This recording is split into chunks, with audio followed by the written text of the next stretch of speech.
Hi guys, kain tayo. Ulam namin ay pritong isda. Tsaka itong bagoong sa Bisaya o ginamos sa Bisaya. Sariling gawa ko lang to. Yung maliliit na klaseng dilis. Lagyan mo sa cooker yan. Yung maliliit. So, ating tatay nito.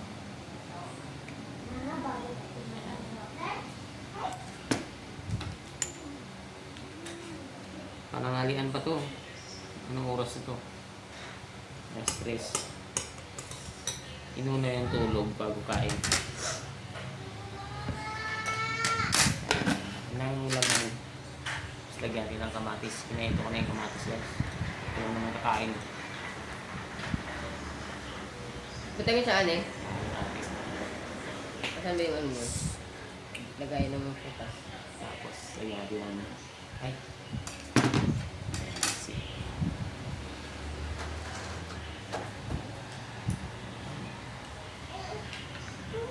Patakan din ng kunting sinta. Wala mama. Ayan. Wala na akong sili. Gusto na akong sili.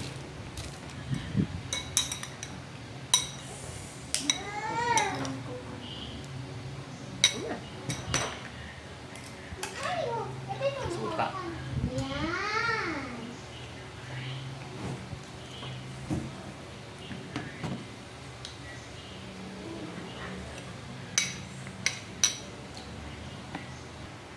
So, kain tayo.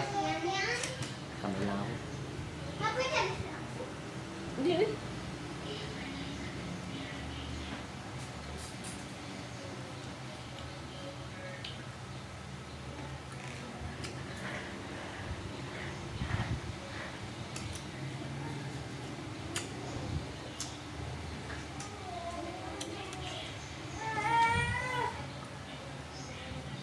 Yung kanin, no?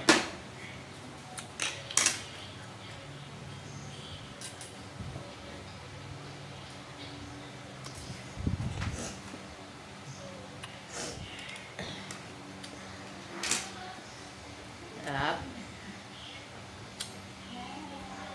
Bago ginamot.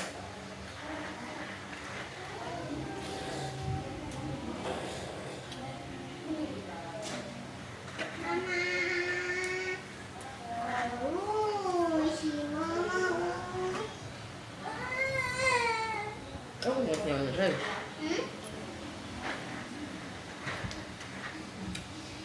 Tamis na mangga.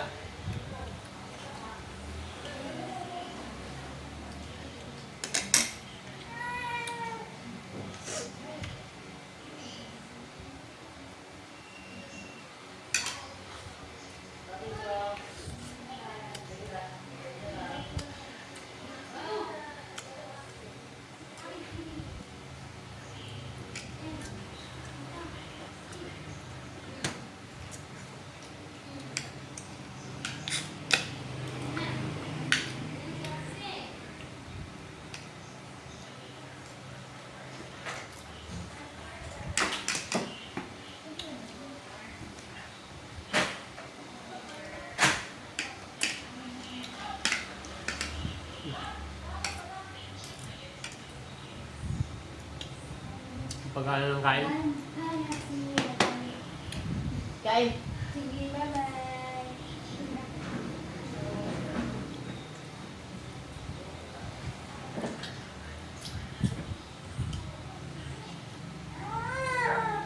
Ang mura ng isda ngayon guys dito sa amin sa Palawan. Tulingan ba yung maliliit ito? Yung tawagin. 80 lang ang kilo. Tapos yung dito sa amin ngayon yung yung galunggong 50. Tapos tamban 20. Mura ng isda ngayon dito. Sobrang tambak ng isda ngayon dito sa Palawan. Ewan ko lang dyan sa inyo guys kung anong estilo ng isda dyan kasi yung bagyo eh.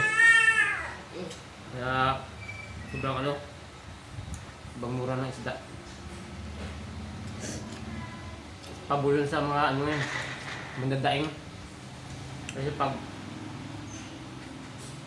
panahon na naman ng ano, ng amihan or tag-ulan, mahal na ng isda. So doon sila nakakapag-stock ng maraming isda ngayon, mura nilang bibili. Yung dating ng ano, ng nagmahal na, lalabas na nila yun. Malaki yung katamaan nila. Kasi mura lang nabibili ng isda. Halos ano lang, halos ipamamigay na lang yung tamban dito. So 20 na lang ang kilo.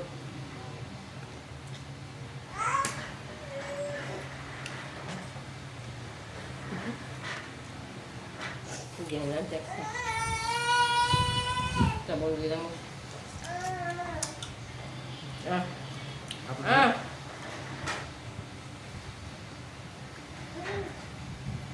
Hindi eh.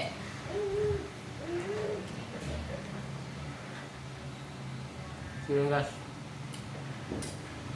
Kalbis, ingat sa lahat. Tapos ito rin kain mo.